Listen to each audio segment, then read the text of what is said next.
Matthew chapter 8. When Jesus came down from the mountainside, large crowds followed him. A man with leprosy came and knelt before him and said, "Lord, if you are willing, you can make me clean." Jesus reached out his hand and touched the man. "I am willing," he said. "Be clean." Immediately he was cleansed of his leprosy. Then Jesus said to him, "See that you don't tell anyone, but go, show yourself to the priest and offer the gift Moses commanded as a testimony to them."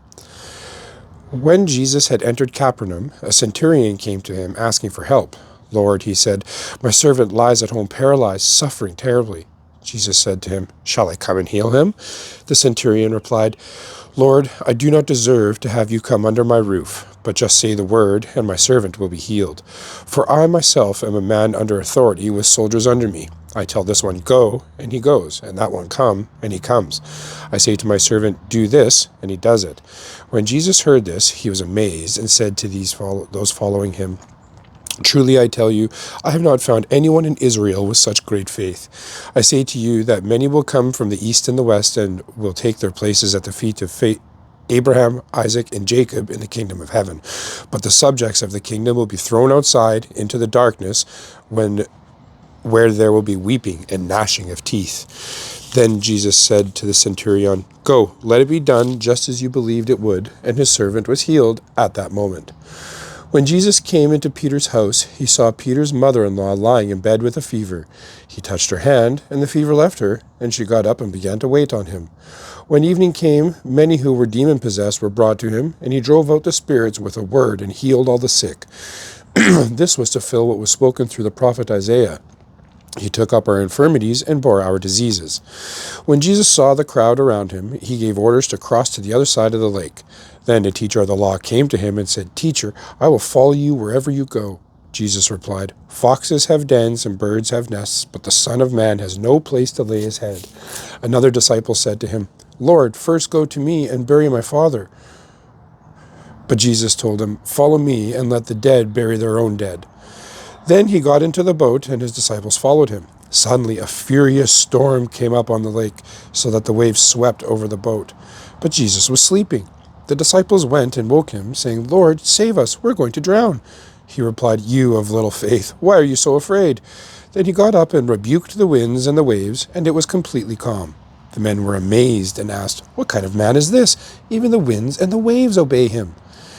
When he arrived at the other side in the region of the Gadarenes, two demon-possessed men coming from the tombs met him. They were so violent that no one could pass that way. "What do you want with us, Son of God?" they shouted. "Have you come out here to torture us before the appointed time?" Some distance from them, a large herd of pigs was feeding. The demons begged Jesus, "If you drive us out, send us into the herd of pigs."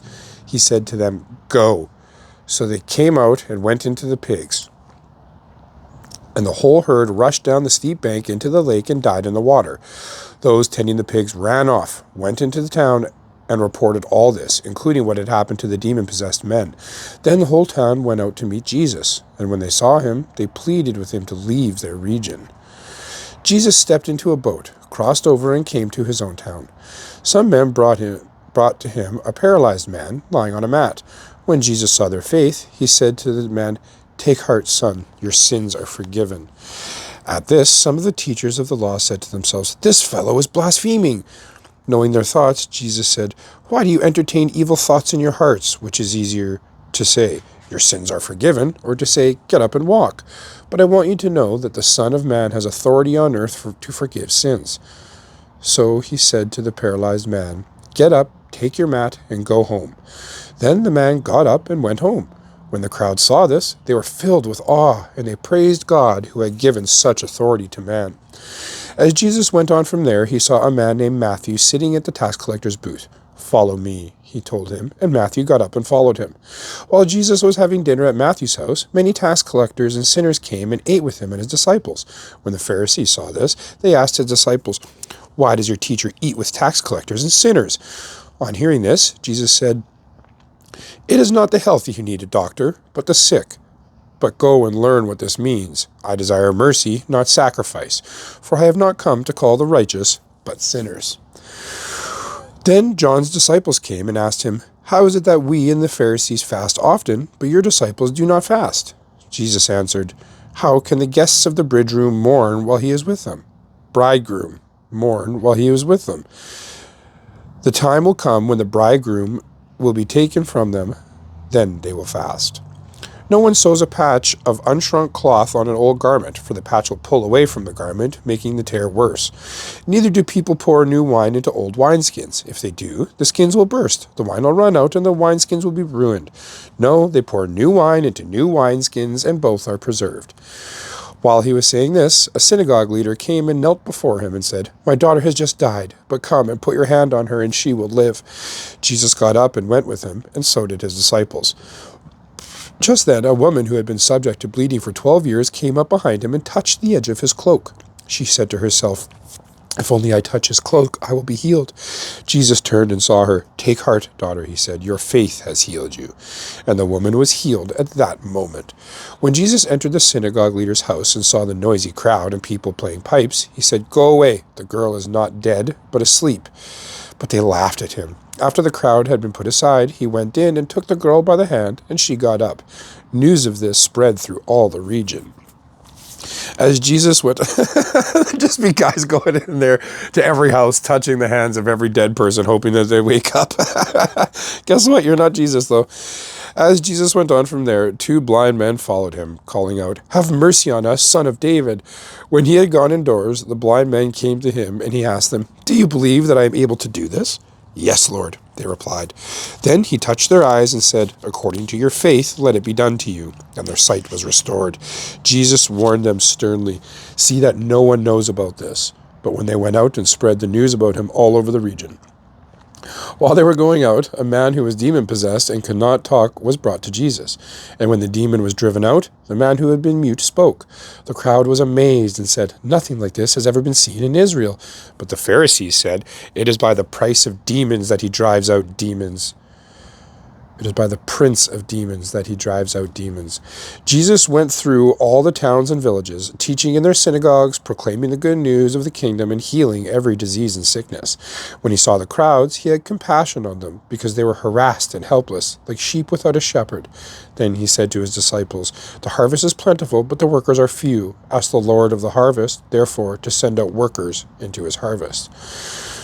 Into his harvest field. Jesus called his 12 disciples to him and gave them authority to drive out impure spirits and to heal every disease and sickness. These are the names of the 12 apostles. First, Simon, who is called Peter, and his brother Andrew. James, son of Zebedee, and his brother John. Philip and Bartholomew. Thomas and Matthew the tax collector. James, son of Alphaeus, and Thaddeus. Simon the zealot, and Judas Iscariot, who betrayed him. These 12 Jesus sent out with the following instructions. "Do not go among the Gentiles or enter any town of the Samaritans. Go rather to the lost sheep of Israel. As you go, proclaim this message. The kingdom of heaven has come near. Heal the sick, raise the dead, cleanse those who have leprosy, drive out demons. Freely you have received, freely give. Do not get any gold or silver or copper to take with you in your belts. No bag for the journey or extra shirt or sandals or a staff, for the worker is worth his keep. Whatever town or village you enter, search there for some worthy person and stay at their house until you leave. As you enter the home, give it your greeting. If the home is deserving, let your peace rest on it. If it is not, let your peace return to you. If anyone will not welcome you or listen to your words, leave that home or town and shake the dust off your feet. Truly, I tell you, it will be more bearable for Sodom and Gomorrah on the day of judgment than for that town. I am sending you out like sheep among wolves. Therefore, be as shrewd as snakes and as innocent as doves. Be on your guard. You will be handed over to the local councils and be flogged in the synagogues. On my account, you will be brought before governors and kings as witnesses to them and to the Gentiles. But when they arrest you, do not worry about what to say or how to say it. At that time, you will be given what to say, for it will not be you speaking, but the Spirit of your Father speaking through you. Brother will betray brother to death, and a father his child. Children will rebel against their parents and have them put to death. You will be hated by everyone because of me, but the one who stands firm to the end will be saved. When you are persecuted in one place, flee to another. Truly, I tell you, you will not finish going through the towns of Israel before the Son of Man comes. The student is not above the teacher, nor a servant above his master. It is enough for students to be like their teachers and servants like their masters. If the head of the house has been called Beelzebul, how much more the members of his household? So do not be afraid of them, for there is nothing concealed that will not be disclosed, or hidden that will not be made known. What I tell you in the dark, speak in the daylight. What is whispered in your ear, proclaim from the roofs. Do not be afraid of those who kill the body, but cannot kill the soul. Rather, be afraid of the one who can destroy both soul and body in hell. Are not 2 sparrows sold for a penny? Yet not one of them will fall to the ground outside your Father's care. And even the very hairs of your head are all numbered. So don't be afraid. You are worth more than many sparrows. Whoever acknowledges me before others, I will also acknowledge before my Father in heaven. Whoever disowns me before others, I will disown before my Father in heaven. Do not suppose that I have come to bring peace to the earth. I did not come to bring peace, but a sword. For I have come to turn a man against his father, a daughter against his mother, a daughter-in-law against her mother-in-law. A man's enemies will be the members of his own household. Anyone who loves their father or mother more than me is not worthy of me. Anyone who loves their son or daughter more than me is not worthy of me. Whoever does not take up their cross and follow me is not worthy of me. Whoever finds their life will lose it, and whoever loses their life for my sake will find it. Anyone who welcomes you welcomes me. Anyone who welcomes me welcomes the one who sent me.